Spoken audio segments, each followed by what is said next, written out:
උගන්වපු පන්තික මම දැක්කා විවේකයක් දුන්නාම කෙහෙල් කොලේ ගිරාපු බත් පුලක් කන ශිෂ්‍යෙක් සහ ශිෂ්‍යාවක් කෙල්ල ගේනවා ඇති කොල්ල වගේ කියන හැටි මම මොකුත් කියන්න ගියේ නැහැ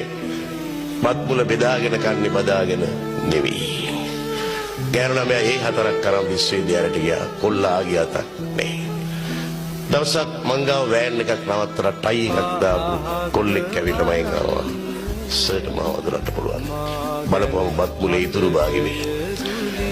කොල්ලා සෙල් ස්ට්‍රිප් කෙනෙක් ටෝපි වාගයක් දාගෙන විකුණු මං එවුවා දැන් කොහොමද තමසගේ බත් මුල් ප්‍රේමි දැන් ගෙවල් දොරවල් එහෙම දන්නවද කිල්ල කැම්පස් ගියානේ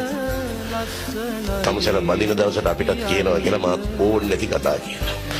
කොල්ලගේ මූණ ඇදවුණා මම ඒක නැවැත්තුවා කිව්වා මම වෙයි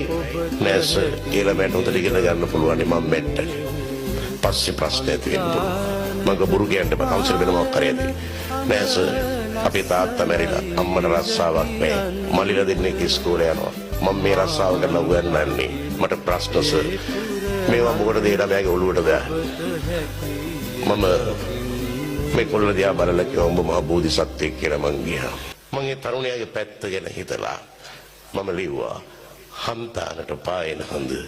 ලස්සනයිද කියන්න මා නොදකිනේ පුරහඳ ඔබට හැකිය දකින්න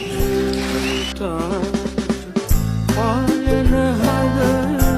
ලස්සනයිද කියන්න මා නොදකින ඒ පුරහඳ ඔබට හැකිය දකින්න